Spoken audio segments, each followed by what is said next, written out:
അസ്സലാമു അലൈക്കും. നമ്മുടെയൊക്കെ ജീവിതത്തിൽ ഏറ്റവും വലിയ സമ്പാദ്യം ആരാണ്? അത് നമ്മുടെ മക്കളാണ്. നമ്മുടെ കൺകുളിർമയാകേണ്ട മക്കൾ. നമ്മൾ പറയുന്നത് അനുസരിക്കാനും ദീനിൻ്റെ കാര്യത്തിൽ നല്ല ഉഷാറോടെ വളരാനും ഏതൊരു മാതാപിതാക്കളാണ് ആഗ്രഹിക്കാത്തത്? അതിനായി ഏറെ ഫലപ്രദമായ 2 കാര്യങ്ങളാണ് ഇന്നത്തെ വീഡിയോയിൽ ഞാൻ നിങ്ങളുമായി പങ്കുവയ്ക്കുന്നത്. വീഡിയോ മുഴുവനായി കാണുക. നിങ്ങളുടെ പ്രാർത്ഥനകളിൽ എന്നെയും ഉൾപ്പെടുത്തുക ഇൻഷാ അല്ലാഹ്.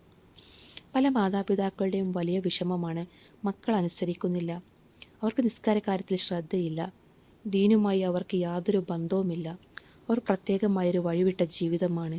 എന്തു ചെയ്യുമെന്നുള്ള വലിയ വിഷമം മാറിക്കിട്ടാൻ പരിശുദ്ധ ഖുർആനിലെ ഒരു വേറിട്ട അധ്യായമായ സൂറത്തുൽ ഫത്ഹ്, ആ സൂറത്തിലെ അവസാന ആയത്തായ മുഹമ്മദ് റസൂലുള്ളാഹി എന്ന് തുടങ്ങുന്ന ഈ ആയത്ത് 7 തവണ നമ്മൾ പാരായണം ചെയ്യുക.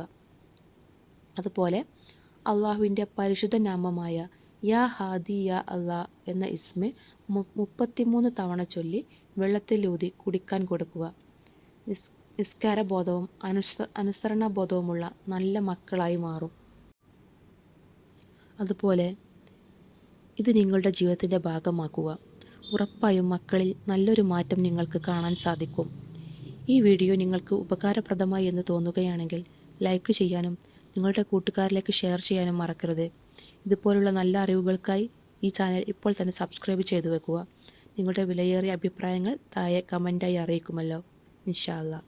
പുതിയൊരു നല്ല അറിവുമായി അടുത്ത വീഡിയോയിൽ കാണാം. അസ്സലാമു അലൈക്കും വറഹ്മത്തുള്ളാഹി വബറകാതുഹു.